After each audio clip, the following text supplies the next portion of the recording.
Terjebak kemacetan akibat banjir di Jalan Latu Menteng, Jakarta Barat, seorang pengemudi ditemukan meninggal dunia di dalam kendaraannya.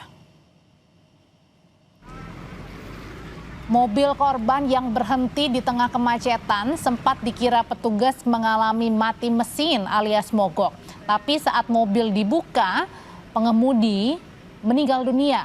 Warga Penjaringan Jakarta Utara diduga mengalami serangan jantung saat tengah berhenti atau saat tengah berkendara, menembus kemacetan akibat banjir di ruas Jalan Latu Menteng, Grogol, Petamburan.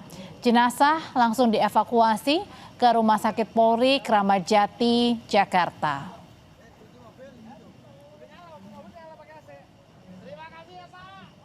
Ada mobil mogok, lanjut mau saya dorong, ternyata nggak ada reaksi. Saya buka, ternyata udah meninggal di dalam kendaraan. Untuk korban laki-laki atau perempuan? Laki-laki, perkirakan sekitar umur 40. Ada luka-luka atau tanda pengenayaan? Ada, kemungkinan sakit jantung mungkin. Siap. Ratusan rumah terendam banjir lebih dari 1 meter di kawasan Raya Rawat Rate, Kecamatan Cakung, Jakarta Timur. Akibat banjir, perahu karet diturunkan untuk membantu mobilitas warga. Dari pantauan udara terlihat banjir merendam permukiman warga di RT 10 RW 05 Kelurahan Rawat Rate, Kecamatan Cakung, Jakarta Timur, Kamis siang. Banjir saudara merendam rumah warga di kawasan ini sejak Kamis pagi. Memenuhi kebutuhan sehari-hari, warga terpaksa melintas di tengah banjir atau menggunakan perahu karet yang disediakan kecamatan. Banjir yang merendam kawasan ini terjadi akibat tingginya intensitas hujan di wilayah Jakarta sejak Kamis dini hari.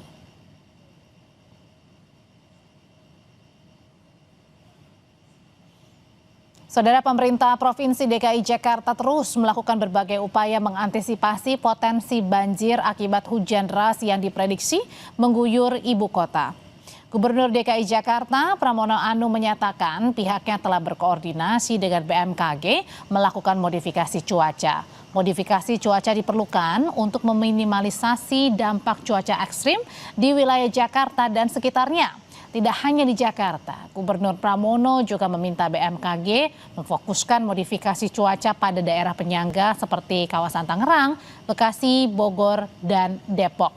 Pemprov Jakarta menyiapkan anggaran untuk operasi modifikasi cuaca selama 1 bulan. Jakarta juga mudah-mudahan curah hujannya tidak seperti yang diprediksi oleh BMKG karena panjang, diperkirakan 8 jam hujannya. Mudah-mudahan ya hujan tapi tetap bisa dimonitor. Hanya kemarin kami juga menyampaikan kepada BMKG untuk BMKG konsentrasi jangan hanya Jakarta ya, kiri kanannya juga dilakukan modifikasi cuaca, terutama ya Tangerang, Bekasi, kemudian Bogor, Depok dan sebagainya. Jadi kami lakukan sekarang ini Jakarta konsentrasi di Jakarta, BMKG di luar Jakarta. Sebelumnya Gubernur Jakarta Pramono Anung juga berencana menerapkan work from home bagi para pegawai dan belajar dari rumah untuk pelajar jika Jakarta kembali diguyur hujan lebat. Kebijakan diambil pemerintah Provinsi DKI Jakarta sebagai langkah antisipasi curah hujan tinggi yang berpotensi mengganggu aktivitas warga. Pramono menduga kondisi cuaca ekstrim masih akan dialami di wilayah Jakarta dalam beberapa waktu ke depan. Kebijakan work from home dan belajar dari rumah akan diterapkan jika kondisi hujan lebat berkepanjangan terus terjadi sehingga mengakibatkan banjir.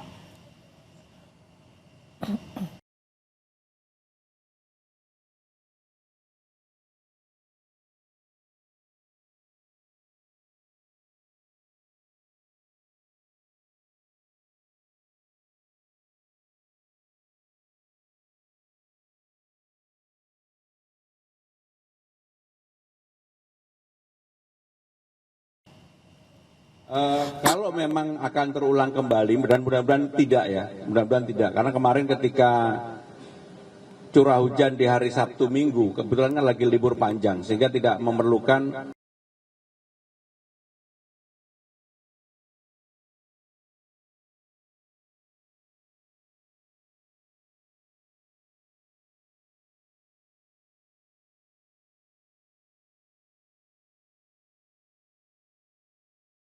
work from home.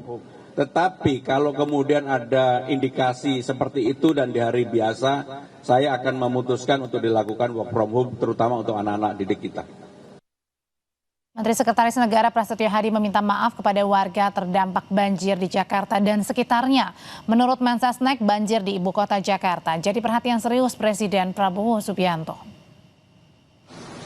Kami menyampaikan rasa prihatin bahwa dalam 2 hari ini, terutama hari ini, curah hujan cukup tinggi sehingga menyebabkan terjadi genangan air di beberapa ruas di jalan-jalan di ibu kota.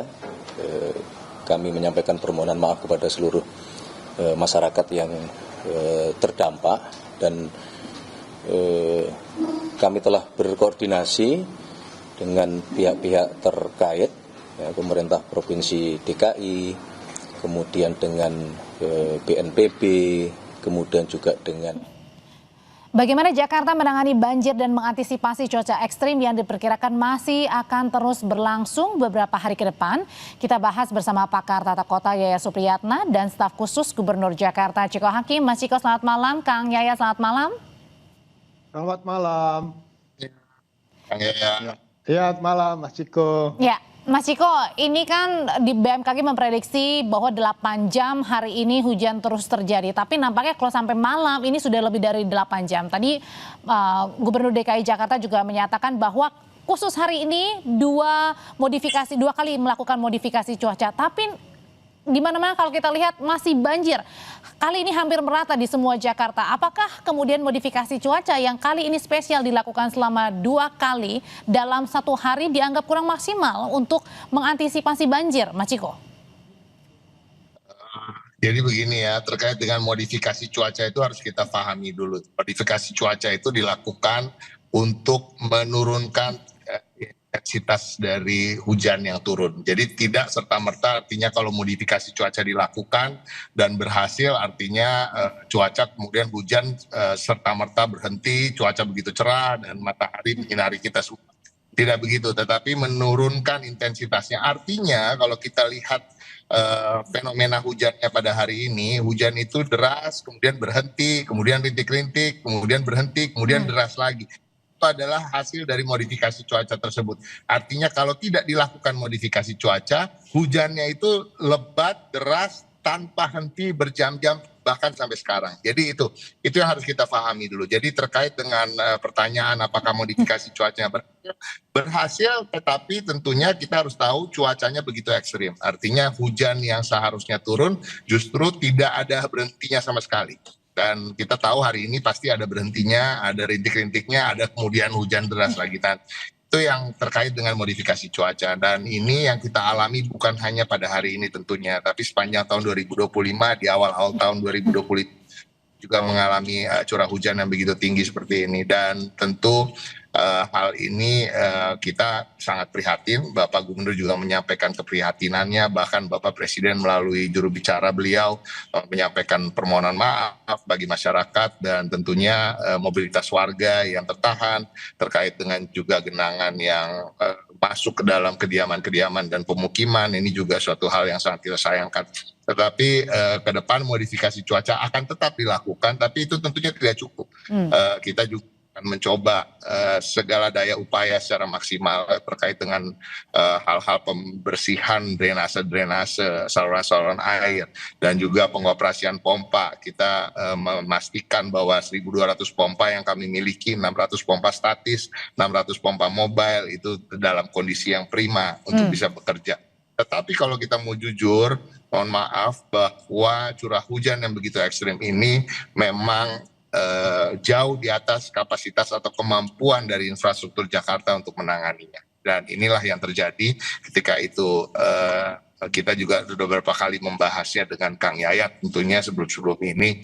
Dan ini ke depan tentunya adalah awal tahun 2026 sekarang, artinya ini awal tahun anggaran, dan memang tahun ini sudah dianggarkan cukup tinggi, hampir 3 triliun untuk pengendalian banjir, dan mudah-mudahan proyek-proyeknya ke depan bisa cepat terlaksana, juga bisa mengurangi apa yang kita alami hari ini.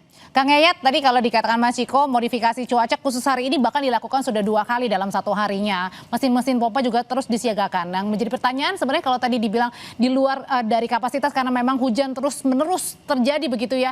Ini kalau gitu pertanyaannya bagaimana bisa mengurangi dampak-dampak? Karena kalau kita lihat di kawasan DI Panjaitan saja dari pagi tinggi tapi sempat surut, tapi kemudian sekarang naik lagi karena curah hujan. Bahkan di kawasan Latu Menteng Grogol ada yang sampai meninggal dunia meskipun disebabkan karena mungkin saja sakit jantung begitu ya, tapi di tengah kemacetan dan banjir, Kang Yayat. Ya, ini menarik. Saya menambahkan penjelasan Mas Ciko tadi. Bisa dikatakan modifikasi cuaca itu ibaratnya parasetamol. Dia hanya menurunkan suhu itu untuk mengurangi intensitas curah hujan. Menurut BMKG itu berkirakan turun 20-30%. Jadi dia tidak menghilangkan hujan, tapi mengurangi potensi curah hujan yang tinggi. Jadi bisa dikatakan bahwa modifikasi cuaca membantu untuk mengurangi intensitas curah hujan ekstrim menjadi sangat lebat, atau sangat lebat menjadi lebat, dari lebat menjadi ringan. Nah, jadi sebetulnya ini untuk membantu mengurangi tingkat risiko bencana yang besar. Karena sekali lagi kalau saya tunjukkan peta ini ya, ini peta yang sudah kita tahu lah bahwa sebetulnya kapasitas untuk master plan pengendalian Jakarta itu memang harus ditingkatkan 3 kali atau 4 kali. Yang sekarang ini kan hasil desain tahun 73. Jadi otomatis desainnya tuh untuk menampung curah hujan Q-nya berapa. Misalnya contoh, Jakarta didesain untuk 120 mm. Hujan sekarang rata-rata 150 sampai 200. Jadi otomatis ketika sistemnya sudah tidak mampu, maka modifikasi cuaca menjadi pilihan untuk mengurangi risikonya. Artinya di sini memang ya katakanlah penderitaan kita agak dikurangin karena terbantu modifikasi cuaca. Cuman memang pilihan kita akhirnya pilihan reaktif lah kesannya ya. Reaktif, kemudian harus dengan modif untuk mengurangi risikonya. Saya dengar-dengar anggarannya cukup besar. Setahun ini katanya 31 miliar. Nah, jadi sebenarnya modifikasi cuaca ini bukannya meniadakan tapi mengurangi dampak yang lebih besar gitu. Iya, jadi dia diperkirakan mengurangi 20-30% potensi intensitas curah hujan yang bisa dikurangin. Artinya apa? Yang saya katakan tadi, dari ekstrim mungkin bisa dikurangi jadi sangat lebat, dari sangat lebat menjadi lebat, lebat menjadi ringan. Nah, jadi pertanyaannya sekarang kan, bagaimana modifikasi ini? Apakah menjadi solusi terus-menerus? Karena masalah yang terjadi bukan soal hujan saja, tapi pada kapasitas sistem kita dan lingkungan kita yang makin lama makin rusak. Jadi suatu saat Jakarta itu ketika tidak mampu menyelesaikan masalah penanganan infrastruktur banjirnya, maka modifikasi cuaca satu-satunya pilihan untuk mengurangi risiko potensi banjir semakin besar. Gitu. Oke, itu pilihan yang secepat mungkin gitu ya, Kang Yayat ya. Nah, Mas Ciko, ini kan di gambar ini kawasan DI Panjaitan Jakarta Timur yang tadi pagi sempat menyentuh ketinggiannya 70 cm, sempat turun. Sore hari sempat naik lagi. Kalau sekarang sih kalau kita lihat memang sudah mesin-mesin sudah berjalan ya, karena kalau kita lihat ini sudah semakin banyak para pengendara yang bisa melintas. Kalau tadi sangat sulit sekali, hanya di sisi sebelah kanan saja paling maksimal begitu ya para pengendara bisa melintasi kawasan jalur Transjakarta karena itu lebih tinggi gitu Mas Ciko. Pertanyaannya apakah ini kemudian juga menjadi evaluasi bahwa mesin-mesin untuk penyedot air ini seharusnya lebih bekerja maksimal sehingga cepat terurai atau berkurang air banjirnya? Jadi terkait dengan mesin tadi yang disampaikan, mesin itu tidak bisa bekerja 24 jam. Mesin itu harus ada istirahatnya, karena dia ada ausnya, ada panasnya, dan lain-lain. Nah ini yang harus kita pahami juga. Jadi jumlah total dari mesin yang air tadi terkait dengan pompa-pompa air itu semuanya dimaksimalkan bekerja. Tetapi kembali lagi memang apakah kemungkinan ke depan harus ditambah, bisa jadi itu menjadi salah satu solusi yang ke depan. Jadi yang harus kita ingat bahwa ini adalah tahun anggaran baru, dan tahun anggaran baru itu artinya anggarannya pun belum turun, dan artinya juga proyeknya juga harus dimulai. Dan ini baru bulan Januari, dan harapan kita secepatnya setelah dalam waktu dekat ini semua akan kita lakukan dan ini menjadi evaluasi tentunya apakah akan ada penambahan pompa air. Kalau terkait dengan memaksimalkan kerja, justru kerjanya sudah maksimal. Tapi tadi bahwa suatu mesin itu tidak bisa bekerja 24 jam dalam sehari, dia harus diistirahatkan dan artinya tadi terkait dengan sudah berhasil menyurutkan dan kemudian ada lagi dan lain-lain, itu tentu terkait dengan kinerja mesin itu sendiri. Tapi apakah ke depan akan kemungkinan ditambah? Bisa jadi karena ini menjadi evaluasi kita. Tetapi percayalah bahwa Pemprov DKI Jakarta sedang melakukan segala daya upaya yang mampu kami lakukan dan instruksi Bapak Gubernur juga sudah mensiagakan seluruh dinas, bukan hanya dinas sumber daya air, bahkan dari dinas perumahan, dinas-dinas perhubungan tentunya untuk mengatur arus lalu lintas, Satpol PP yang hari ini mengerahkan kendaraan-kendaraan truknya untuk kemudian mengangkut masyarakat pulang kerja, pulang sekolah, dan lain-lain yang tidak bisa melakukan mobilitasnya sendiri karena kendaraannya tentu tidak bisa melalui genangan yang tinggi. Dan ini terus akan kita lakukan sambil berharap tentunya cuaca ekstrim ini bisa kembali bersahabat pada kita, dan di luar itu juga kembali lagi memang modifikasi cuaca terus akan kita lakukan.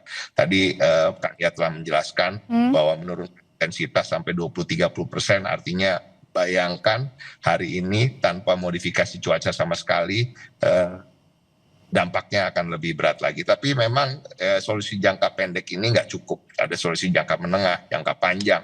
Artinya pengerukan harus lebih masif lagi dan akan lebih masif kita lakukan. Dan masih banyak lagi seperti normalisasi dan giant seawall yang akan dimulai proyeknya pada bulan September 2026 ini. Dan mudah-mudahan ini bisa terlaksana dan ke depan Jakarta bisa bebas atau bisa minimal dalam mengalami dampak hujan deras.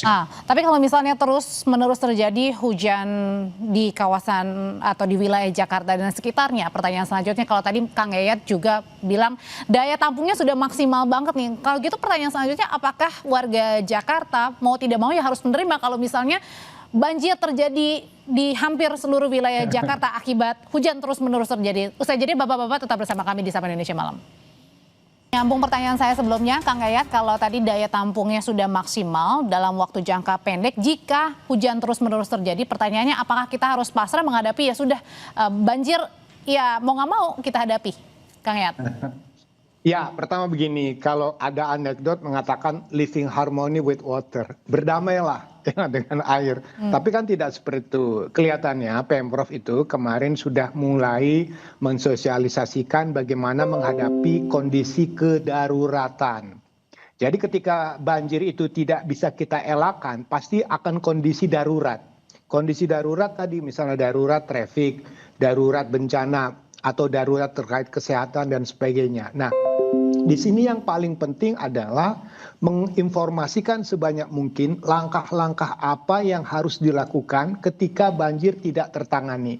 Salah satu opsi yang dipilih oleh Pak Gubernur adalah work from anywhere, work from home, ya kan? Jika kondisi banjir tidak mampu kita atasi. Jadi pilihan kita ketika bencana sudah kita tidak bisa atasi, artinya kita menghadapi kondisi darurat. Nah, pertanyaannya kondisi kedaruratan yang bagaimana yang harus disikapi. Seperti contoh, di luar Jakarta, misalnya di Pati, di Pekalongan, itu banjir bisa seminggu, bisa 2 minggu, panjang sekali.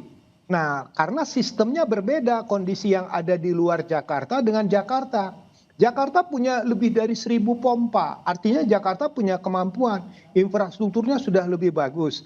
Nah, yang paling menarik untuk Jakarta ini adalah bagaimana secepat-cepatnya, ya kalau dalam pengertian kita dulu, secepatnya air dibuang ke laut, udahlah nggak usah dipikirkan kolam retensi atau apa, air secepatnya kita buang ke laut. Tapi pertanyaannya kan, berapa lama genangan itu, berapa lama banjir itu terjadi, kondisi kedaruratan itulah yang harus disikapi sehingga masyarakat bisa menerima dan tahu bagaimana cara menghadapinya, begitu. Oke, kalau gitu Mas Ciko, apakah kapan nih batasan untuk melakukan work from home-nya? Dan pertanyaan selanjutnya, dengan evaluasi yang ada tadi dengan daya tampung yang sudah maksimal, selain modifikasi cuaca dalam jangka panjangnya, apakah juga akan mengkaji ulang jika misalnya ada reklamasi begitu supaya lebih banyak lagi air yang bisa dibuang ke laut sewaktu-waktu ketika hujan terjadi? Jadi pada prinsipnya gini, terkait dengan tadi disampaikan oleh Kang Yayat, saya juga ingin sedikit menyampaikan ya, apakah masyarakat Indonesia, Jakarta khususnya harus pasrah, tapi kan enggak, ini kan awal tahun anggaran, ada anggaran 2,8 triliun yang akan kita gunakan untuk pengendalian banjir ke depan, dan artinya kalau kita mau jujur, kalau kita mau dengan hati yang bersih gitu ya, bukan menyalahkan pihak-pihak sebelumnya, misalnya tadi disampaikan bahwa apa yang kita alami sekarang ini kan akibat dari pembangunan, akibat dari urbanisasi, dan terkait juga dengan pembangunan Reklamasi termasuk. Halo? Ya. Yes. Reklamasi termasuk mungkin? Ya belum tentu. Reklamasi. Artinya itu tadi Kang ya, silakan menjawab. Tapi pada prinsip apa yang sedang kita tangani sekarang itu adalah hal-hal yang memang kita lakukan dengan daya upaya yang maksimal, dengan kapasitas dan kemampuan yang kita miliki sekarang. Tetapi kembali lagi, sejak pemerintahan Bapak Pramono Anung yang kemudian menganggarkan di tahun ini dengan nilai yang cukup tinggi terkait dengan pengendalian banjir, artinya kita ingin mengantisipasi, kita ingin mitigasi, kita ingin mengelola situasi yang kita hadapi, dan apalagi kita tahu ada pemanasan global, cuaca ekstrim yang berbeda dari tahun-tahun sebelumnya. Kalau kita mau jujur, misalnya tahun 2024 masih ada banjir yang merendam dengan ketinggian 2,5 meter. Alhamdulillah sampai sekarang dalam 2 tahun terakhir ini tidak terjadi. Dan itu artinya memang ada upaya-upaya yang kita lakukan. Dan pengerukan ke depannya akan dilakukan secara masif. Terkait dengan apa yang kita lakukan hari ini, terkait tadi bagaimana mengelolanya supaya masyarakat tidak begitu terdampak, kita akan Kadisnaker juga sudah mengeluarkan surat imbauan terkait dengan work from home. Sampai kapan? Ya kita lihat nanti. Apakah perlu diperpanjang, apakah kita curah hujannya akan begitu tinggi sehingga memang kita harus melakukan itu terus. Dan ini kita lakukan berarti evaluasi. artinya work from home ini sudah diterapkan, Mas Ciko? Singkat, Mas Ciko. Gimana? Work from home dan juga sekolah dari rumah, apakah sudah waktunya diterapkan artinya itu? Singkat saja, Mas Ciko.